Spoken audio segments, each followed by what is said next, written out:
Jumpa lagi sahabat-sahabat Pabijaya di acara podcast Pabijaya. Saya Henry Boyke Sitompul sebagai spesialis bedah, juga merangkap sebagai ketua Pabijaya. Pada kesempatan ini saya menyampaikan terima kasih kepada sahabat-sahabat Pabijaya yang sudah menonton acara ini, dan kami mohon kiranya sahabat-sahabat semua untuk like, share, dan subscribe channel ini agar kiranya kami dapat bisa kembali memberikan topik-topik yang lebih menarik lagi ke depan. Nah, sahabat-sahabat sekalian, kembali lagi kami menyampaikan kali ini tentang masih tentang pelayanan bedah atau operasi, yang pada dasarnya setiap operasi itu ada satu prosedur baku yang memberikan semacam penjelasan dan persetujuan, yaitu yang kita singkat dengan informed consent. Dan sebagaimana kita ketahui bahwa informed consent ini dulu ditegaskan oleh John Eccles tahun 2003, yang terdiri dari dua kata, inform dan consent. Nah, inform berarti memperjelaskan dan memberikan informasi agar pasien dan keluarga memahami dan memberikan persetujuan untuk operasi. Ya, jadi tentang informed consent ini nanti kita akan bagaimana memberikan informed consent yang benar dan baik. Nanti kita akan mendapatkan penjelasan dari pakar yang kami undang di sini. Ada dua pakar yang kita undang, yaitu Dr. Sutoto, MKes Fiskwa CRP ya. Dan beliau adalah saat ini sebagai ketua eksekutif KARS. Dan kalau mau saya sampaikan, CV beliau sangat panjang ya. Jadi beliau juga adalah direktur utama dari beberapa rumah sakit kelas A, antara lain Rumah Sakit Fatmawati, Rumah Sakit Darmais, dan terakhir sebagai PLT, Dirjen ya, pelayanan medis di Kemkes. Dan juga di dalam berbagai organisasi beliau juga pernah menjadi ketua Persi, dan saat ini beliau menjadi ketua eksekutif Komisi Akreditasi Rumah Sakit. Nah, yang kedua narasumber kita adalah Dr. Joni Darmajaya, SPB Mars Fiskwa.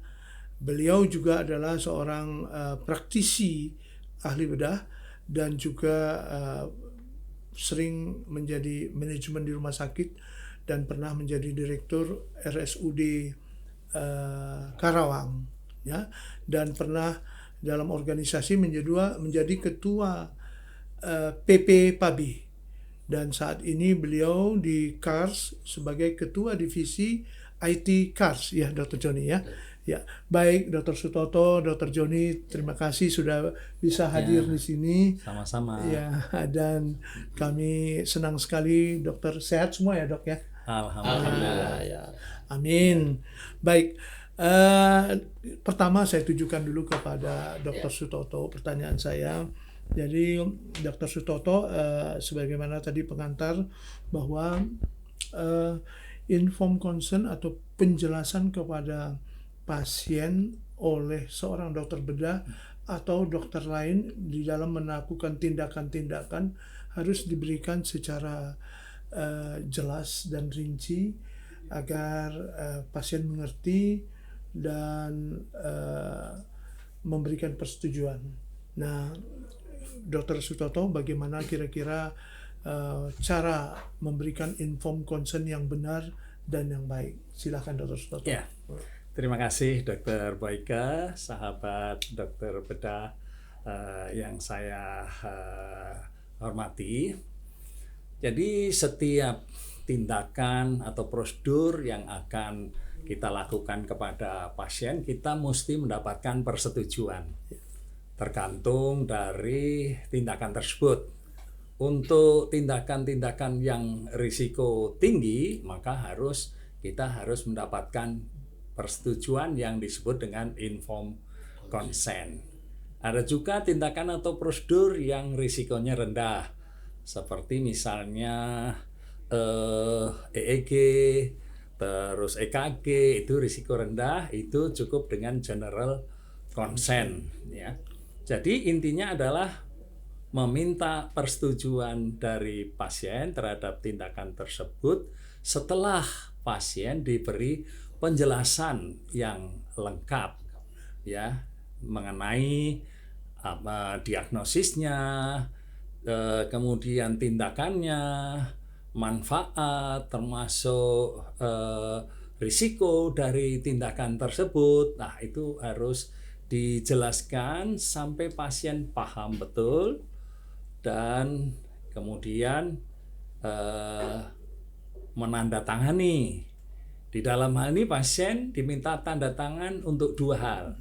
Yang pertama adalah tanda tangan bahwa dia sudah mendapatkan penjelasan tersebut.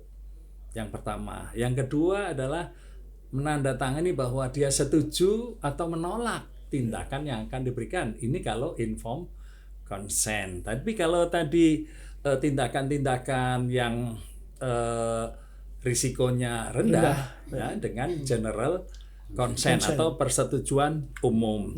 Nah, persetujuan umum ini berbeda dengan informed consent, ya, atau persetujuan khusus tadi. Kalau informed consent itu kan setiap tindakan sebelum melakukan suatu tindakan atau prosedur. Kalau general consent cukup sekali saja waktu pasien mendaftar, itu, dan tidak harus setiap misalnya mau EEG tanda tangan lagi, dijelaskan lagi, tidak perlu. Mau nanti EKG dijelaskan lagi, tidak perlu kalau general consent. Tapi kalau informed consent harus memastikan bahwa informasi tentang tindakan atau prosedur tersebut telah dipahami oleh pasien dan atau keluarganya bila pasien tidak kompeten.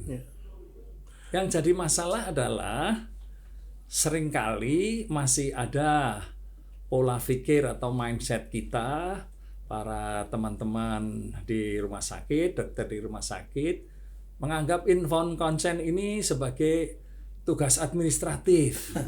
Itu untuk kepentingan direktur, untuk kepentingan rumah sakit, atau untuk tagihan. Oh, kalau tagihan penting, tagihan penting. Tapi seolah-olah itu bukan tugasnya seorang dokter. Nah, kita mesti merubah mindset seperti itu. Karena pada hakikatnya informed consent itu salah satu manfaatnya adalah sebagai benteng pertahanan kalau ada tuntutan-tuntutan dari pasien atau keluarga. Sengketa medis ya, Dok, ya? Kalau muncul sengketa medis, itu benteng pertahanannya.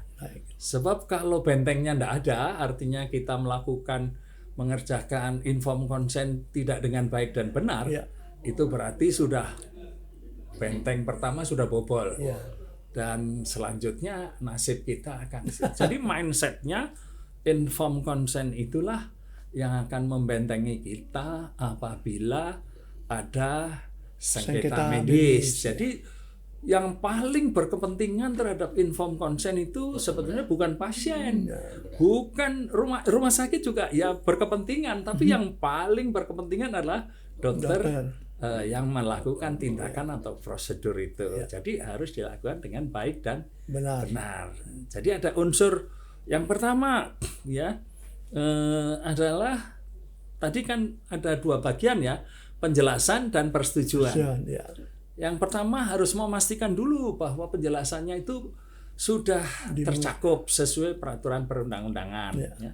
Jadi yang pertama mengenai diagnosisnya, mengapa diagnosis itu ditegakkan, tindakannya itu apa, harus dijelaskan, apakah ada alternatif tindakan, kemudian manfaat, termasuk risiko.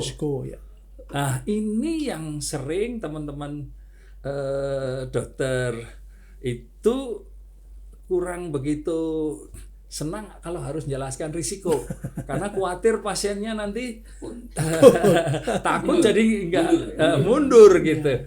Nah, itu ada triknya itu Ya. ya, pakai trik tuh. Triknya adalah kita mesti menjelaskan tentang manfaatnya dulu. Ya. Manfaatnya panjang lebar ya, nanti baru di ujung bahwa dokter tidak bisa memberikan jaminan 100%. Ya. Karena yang bisa berikan jaminan itu hanya Tuhan yang Maha Kuasa. Ya. Nah, tentu saja ada risikonya walaupun kecil, misalnya sampai kepada kematian atau kegagalan operasi, infeksi dan lain sebagainya. Itu harus supaya pasien tidak menggantungkan sepenuhnya harapan kepada dokter. Ya. Bahaya sekali kalau pasien kemudian pasrah bongkoan. Wah, kalau di Jawa itu pecah gesang derek Pak Dokter. Waduh, kalau pasien berpikiran seperti itu bahayanya luar biasa. Ya. Kita jangan merasa senang, wah seolah-olah pasien ini sudah menyerahkan nasibnya sama kita, nggak boleh gitu. Wah ya kalau gesang, kalau pecah, iya kalau pecah itu artinya meninggal gitu ya. Jadi seperti itu, jadi harus dilakukan dengan baik dan benar tadi. Ya. Baik Dr. Sutoto, terima kasih atas penjelasannya tentang yang baik dan benar, informed consent yang baik dan benar. Karena ini adalah ranahnya medis, dokter, apakah bisa diwakilkan kepada tenaga kesehatan lain, dok? Ya, jadi tentu saja sesuai dengan peraturan perundang-undangan ya. Itu bisa diwakilkan. Yang pertama adalah kepada sesama dokter di dalam tim tersebut. Ya. Kalau dokternya berhalangan. Jadi dokter tim, dengan dokter ya, dok? Hanya dokter saja.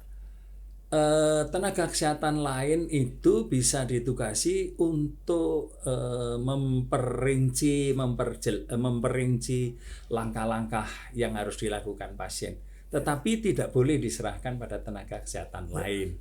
Jadi contohnya misalnya ya, tenaga kesehatan lain, perawat bisa menjelaskan tentang persiapan sebelum operasi, apa yang harus dilakukan oleh pasien nanti setelah operasi, tetapi inform konsennya harus oleh tenaga medis atau kalau berhalangan salah satu anggota dari tim tersebut ya, jadi yang memiliki level yang sama.